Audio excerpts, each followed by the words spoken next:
Jokowi itu adalah musuh bersama.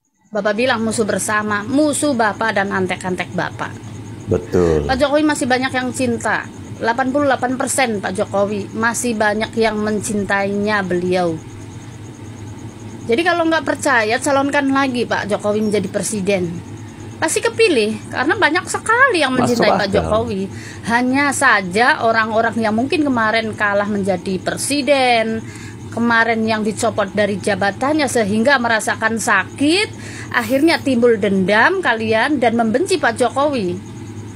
Dan banyak sekali rakyat yang mencintainya. Dan aku lihat itu orang-orang yang membenci Pak Jokowi itu terlihat mukanya muka ruwet semua. Karena dari lubuk hatinya itu sudah menaruh kebencian. Jadi dia akan timbul ke wajah, kelihatan ruwet semuanya.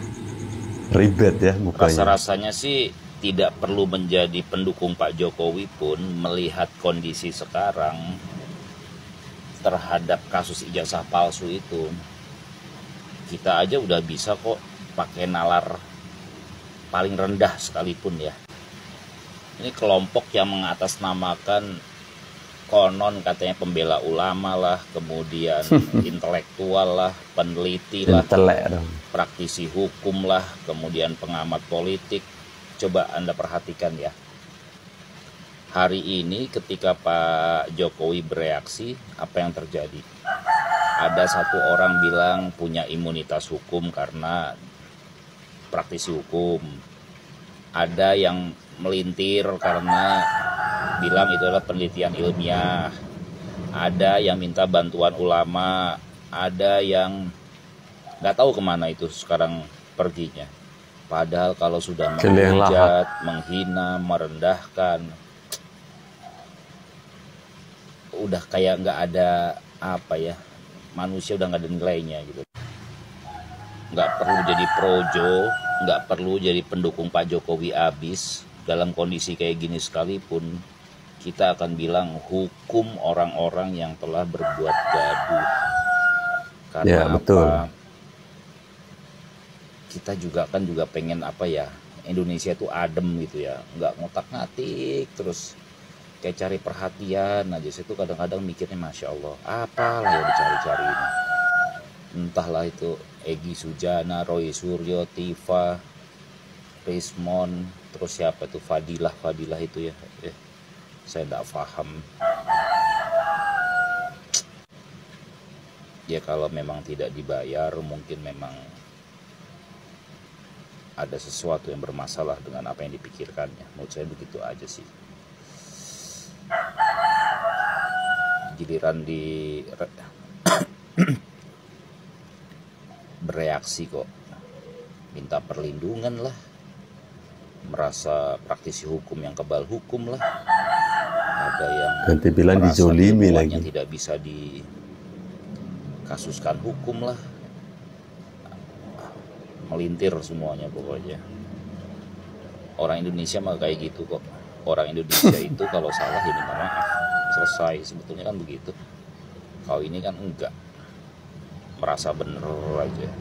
Terus kayak gitu, ketika ada reaksi dari orang yang direndahkan, dihina,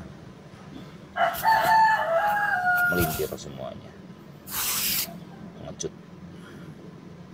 Jangan kayak gitu ya, orang Indonesia mah kayak gitu. Kenapa kok Prabowo ditempelkan itu? Tempelkan Gibran, tempelkan Fufu. Masih mending ditempelkan Mas Gibran daripada ditempelkan Rizik. Coba ayo Anies. Kalau saya setuju, iya saya mendukung. Walaupun saya kemarin nggak memilih Pak Prabowo sama Pak Gibran, masih mending digandengkan sama Mas Gibran ketimbang Pak Prabowo digandengkan Rizik atau Anies Baswedan. Kacau negeri ini. Lah apa? Itu loh yang minta Pak Prabowo sendiri. Ya. Terus kalau Bapak bilang saya dari Pulau Sumatera. Di Pulau Sumatera itu ada 10 provinsi. Nggak ada yang milih Mas Gibran. Lah terus rakyat Indonesia yang 58% itu dari mana? Hah? Kalau nggak termasuk Sumatera. Bapak lo sebenarnya orang cerdas. Tapi karena udah ditunggangi sama Rizik, ya gini jadinya. Ya, salam hormat. Sehat selalu ya Pak. Bapak Purnawirawan. Jika rakyat tidak bangkit, Kita sedang membiarkan penipuan menjadi budaya. Assalamualaikum warahmatullahi wabarakatuh. Selamat pagi. Waalaikumsalam. Berjumpa lagi bersama Dr. Tipa. Kali ini Dr. Tipa sedang berpidato. Biasanya Dr. Tipa berpidato secara lantang. Kali ini Dr. Tipa berpidato secara meriang. Karena Dr. Tipa mulai ketakutan. Kata Dr. Tipa, jika rakyat tidak bangkit, kita sedang membiarkan penipuan menjadi budaya negara kita. Tipa, jika Bapak Joko Widodo tidak melaporkan kalian semua, ya, fitnah, hinaan, tuduhan keji ke Pak Jokowi ini akan menjadi contoh tidak baik kepada generasi muda. Kata Tipa, dan kebohongan akan menjadi warisan. Fitnahan, cacian, ujaran kebencian akan kalian wariskan kepada generasi di Indonesia ini. Ini adalah contoh tidak baik. Kata Tipa, kita harus bergerak bangkit secara intelektual. Sejak kapan kau jadi kaum intelektual? Kaum intelektual tidak akan memfitnah, merendahkan orang lain. Kata Tipa, kita harus bergerak bangkit secara intelektual, spiritual, dan moral. Memangnya kau punya moral? Kalau kau bermoral, kau tidak akan memfitnah mantan presiden. Betul. Kata Tipa, kita tidak sedang ingin menjatuhkan negara. Kalian semua ya ingin membuat kekacauan di negara Republik Indonesia ini. Dibilang Tipa lagi, kita ingin menyelamatkan negara ini dari kehancuran. Negara ini baik-baik saja. Yang hancur itu cuma hati kau dan kelompok kau saja. Kata dia, rakyat Indonesia, kalau kita diam hari ini, maka besok anak cucu kita hidup di negeri di mana kebohongan dianggap kebenaran. Rakyat Indonesia, kalau kita biarkan orang-orang tukang fitnah, menebar kebencian, ya, selalu bernarasi-narasi, menghina mantan presiden, ini akan dampak buruk kepada rakyat Indonesia. Jadi rakyat Indonesia, jangan pernah percaya dengan orang munafik yang kata-katanya, ya kan, selalu berubah-ubah. Dibilang Tipa lagi, dan mereka yang jujur di penjara. Kalau kau jujur nggak mungkin kau dipenjara. Karena kau bersalah lah, kau berbohong, tukang fitnah, makanya kau akan menjalani hukuman penjara. Amin. Dibilang Tipa, rakyat Indonesia bangkitlah. Rakyat Indonesia bangkitlah melawan orang-orang yang suka memfitnah merendahkan pemimpin di negara Republik Indonesia ini. Tipa bilang bangkit bukan dengan amarah yang brutal, tetapi dengan kekuatan, dengan narasi. Rakyat Indonesia, ayo berbondong-bondong ya kan, bangkit melawan orang-orang yang suka memfitnah dan suka menebar kebencian di negara Republik Indonesia ini. Kata Tipa, dengan konsolidasi akal sehat. Kau aja nggak punya akal. Kalau kau punya akal, nggak mungkin kau fitnah Pak Jokowi. Kata dia, hari ini adalah ujian. Hari ini ujian untuk kau, bukan untuk rakyat Indonesia. Apakah kita akan jadi generasi yang diam saat kebenaran diinjak-injak, atau kita akan bangkit sebagai umat yang menegakkan amanah Allah? Tipa, di mana kau belajar agama? Kusarankan sama kau, belajar agama kau lagi dengan ustadz yang bisa membuat kau berada di jalan kebaikan. Sejak kapan Allah mengamanahkan ya kita ini untuk memfitnah orang lain? Dibilang Tipa, ini bukan sekedar perlawanan terhadap satu orang atau satu rejim. Ini yang kalian lakukan adalah ya kan perlawanan terhadap satu orang, Bapak Joko Widodo. Kata dia, ini adalah perjuangan mengembalikan martabat bangsa. Tipa, kalau kau memperjuangkan martabat bangsa, ya, tidak gampang mulut kau itu memfitnah dan merendahkan mantan presiden. Kata dia, mengembalikan kebenaran sebagai dasar peradaban. Kau ini menebar kebencian, menebar fitnah. Dari mana ceritanya kau berada di jalan kebenaran? Hah? Jadi bilang Tipa, kita tidak butuh pemimpin palsu. Kami juga tidak butuh orang-orang seperti kau, tukang fitnah, tukang mengadu domba, menebar kebencian. Kita butuh keberanian yang jujur. Sejak kapan kau jujur? Kita butuh rakyat yang tidak mudah ditipu. Kami memang betul, kami rakyat tidak mudah ditipu oleh mulut-mulut orang seperti kau ini. Mulut-mulut. Dibilang Tipa, dan tidak mudah dibungkam. Mulut kau itu memang cocok dibungkam. Indonesia yang cerdas tidak lahir dari kepalsuan, dari pemalsuan. Indonesia yang cerdas tidak akan percaya dengan fitnahan. Indonesia yang cerdas tidak akan percaya dengan orang-orang yang suka sekali merendahkan orang lain. Masuk akal. Kata Tipa, Indonesia merdeka tidak lahir dari ketakutan. Indonesia lahir dari keberanian, tapi keberanian ya yang tidak memfitnah dan merendahkan orang lain. Saatnya nalar sehat memimpin arah bangsa. Selama ini nalar sehat yang selalu memimpin bangsa ini, ya, melalui pemimpin kita Joko Widodo yang mempunyai nalar sehat yang ingin membangun negara Republik Indonesia ini. Hanya kalianlah orang-orang yang ingin gila kekuasaan, yang tidak mempunyai nalar sehat, yang hanya menebar kebencian. Dibilang Tipa, bangkitlah wahai rakyat Indonesia, suarakan kebenaran. Bangkitlah rakyat Indonesia, suarakan kebenaran, lawan orang-orang tukang fitnah seperti Tipa ini. Selamatkan masa depan, kata Tipa. Yes, kita selamatkan masa depan generasi bangsa dari orang-orang ya seperti si Tipa ini. Tegakkan kejujuran. Ya, kita tegakkan kejujuran. Malah dibalik, Ya, ya. dengan meminta Bapak Joko Widodo untuk melaporkan orang-orang yang tukang fitnah seperti kau ini. Kata Tipak, ya kan? Merdeka. Dari dulu udah merdeka, cuman kau aja nggak merdeka. Kenapa? Penyakit jiwa. Jangan kau bawa-bawa nama Allah, takbirlah, Allahu Akbar, Allahu Akbar. Tipa, sebaiknya kau belajar agama lagi. Ya, belajar agama dengan ustadz yang baik, yang bisa membawa kau ke jalan kebaikan. Terlalu jauh kau sudah tersesatnya, Tipa. Kita ini orang-orang yang insya Allah baik ya, karena ini cuma jalannya untuk melebur itu. Ada perbedaan. Ini dinilai sendiri, dibuat sendiri. Kok ada orang kayak gitu? Apa namanya itu? Orang-orang apa itu namanya? Orang Munafik, aring. Ya, ibu. Kontribusi ibu untuk negara ini apa? Kalau Bapak Jokowi sudah jelas. 10 tahun berjuang untuk rakyatnya. Program-program Pak Jokowi berjalan dari desa sampai kota jalan. Pembangunan merata dari Papua sampai itu Sumatera, semua jalan IKN. Banyak, Bu. Belum lagi program untuk rakyat kecil. Program kur untuk membangun UMKM di desa-desa. Banyak, Bu. Lah Ibu apa kerjaannya? Apa, Bu? Sebutkan satu aja, Bu. Ini. Kerjaannya ngefitnah Pak Jokowi. Artinya dengan polemik kemarin yang terjadi, para yang mengatasnamakan Purnawirawan ya menyampaikan beberapa hal, ada 8 poin itu. Tentunya dari PPAD, PPAL maupun PPAU, bahkan dari PPABRI pun sudah menyampaikan sikapnya untuk mendukung program dan kebijakan dari Presiden Prabowo dan Wakil Presiden Gibran Rakabuming Raka. Artinya secara konstitusional kita harus dan wajib mengakui, dan penyampaian kemarin dari Ketua PLT, Ketua PPAD, artinya dengan polemik yang terjadi kemarin itu tidak serta-merta mengatasnamakan Purnawirawan. Karena wadah Purnawirawan itu sudah jelas. Kalau 3 angkatan itu dan kepolisian itu ada di PPABRI, kemudian Angkatan Darat PPAD, Angkatan Laut PPAL, dan Udara PPAU. Tidak mengatakan seperti itu. Nah, artinya bahwa PPAD menyampaikan bahwa Pak Prabowo itu tidak sendirian.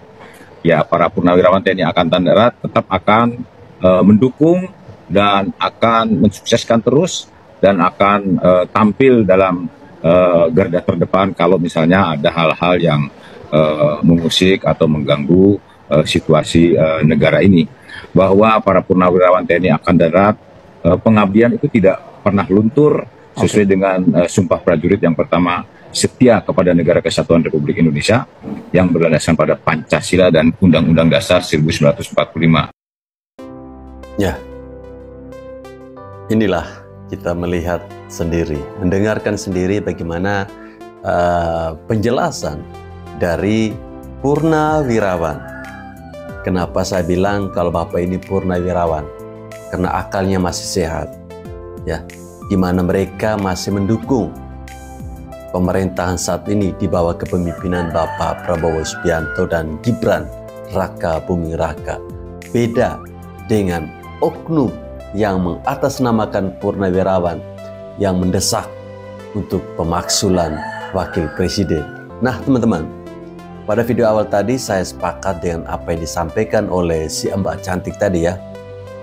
Ketika dia stage video dari oknum ya, Purnawirawan yang menyampaikan bahwa Jokowi adalah musuh bersama. Ya, entah bersama siapa. Mungkin Bapak Jokowi itu musuhnya mereka karena junjungannya mereka kalah pada Pilpres kemarin. Sehingga jabatan yang selama ini mereka impikan, yang selama ini mereka inginkan itu sirna seketika. Ya. Jadi ya kalau mau membuktikan kebenaran bahwa Pak Jokowi adalah musuh bersama, bagaimana? Saya kasih tantangan. Kita taruhan. Kalau 2029 Bapak Jokowi mencalonkan lagi sebagai calon presiden Republik Indonesia, apakah dia akan kalah? Kalau Bapak Jokowi kalah, saya bisa membenarkan pernyataan Anda. Tapi kalau Bapak Jokowi menang, maka saya boleh katakan bahwa Anda ini adalah manusia pengecut, manusia yang penuh dengan iri, manusia yang penuh dengan dengki. Ya, iya, karena kerja kalian itu tidak ada yang lain, cuman memfitnah, dan memfitnah yang belum tentu benar.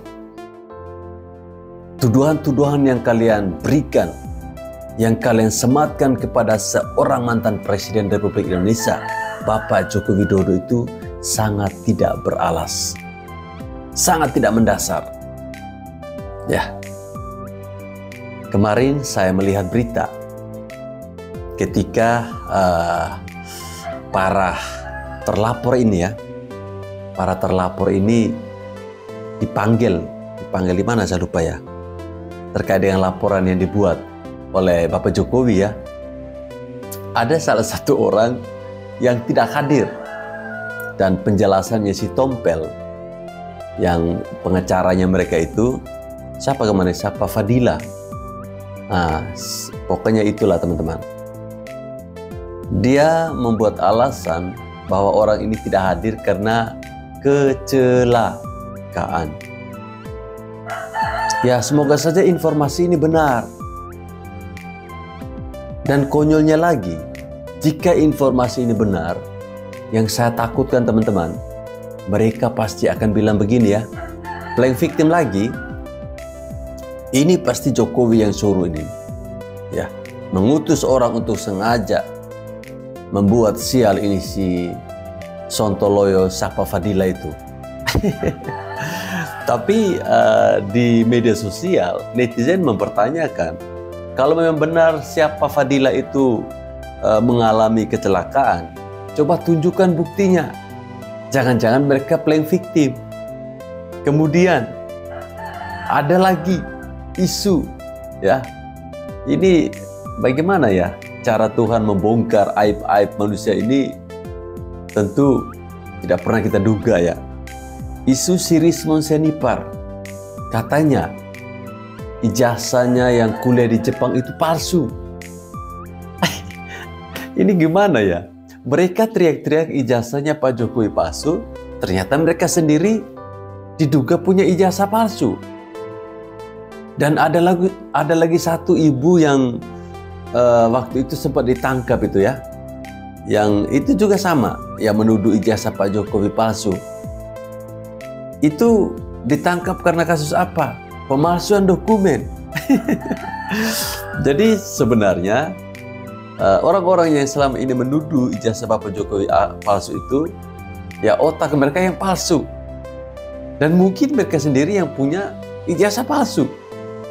Ya ini ibaratnya apa? Maling teriak maling. Ya itulah kelompok-kelompoknya mereka ini. Si Roy Suryo. Nah sekarang coba begini teman-teman. Kita cari tahu ya. Kita cari tahu. Pakar telematika yang selama ini disematkan oleh seorang Roy Suryo, itu dia sekolah di mana ya? Coba kita pastikan. Jangan-jangan pakar telematika ini juga palsu. Bukankah si Roy Suryo ini kuliahnya di bagian komunikasi ya? Kalau saya tidak salah, mohon dikoreksi. Tapi tiba-tiba jadi pakar telepancika.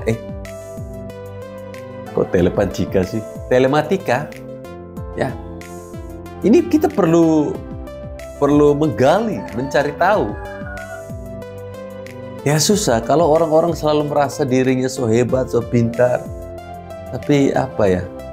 Isinya nggak ada. Tong kosong nyaring bunyinya. Hanya besar diomong. Ya, mereka ini manusia-manusia bermasalah. Si Rismon setelah dilaporkan Pak Jokowi ke Polda Metro Jaya, datang mengadu ke Imam Unyil. Ya, kata netizen ya. Padahal dia ini kan Imam Jumbo dulunya. Kok sekarang jadi Imam Unyil ya? Oh ya, mungkin karena FPI-nya itu sudah dibubarkan oleh Pak Jokowi. Sehingga orang-orang ini membuat satu circle, ya, satu perkumpulan, di mana di situ diketuai oleh si Imam Unyil tadi. Ya, sangat jelas siapa orang di belakang terkait dengan isu ijazahnya Pak Jokowi ini. Jadi mereka ini satu gerombolan. Yang satu menyerang Bapak Jokowi dengan isu ijazah palsu, yang satu menyerang anaknya Pak Jokowi dengan isu pemaksulan. Semua yang mereka sampaikan ini menurut saya sangat-sangat tidak masuk akal. Konyolnya lagi mereka selalu mengatasnamakan rakyat Indonesia.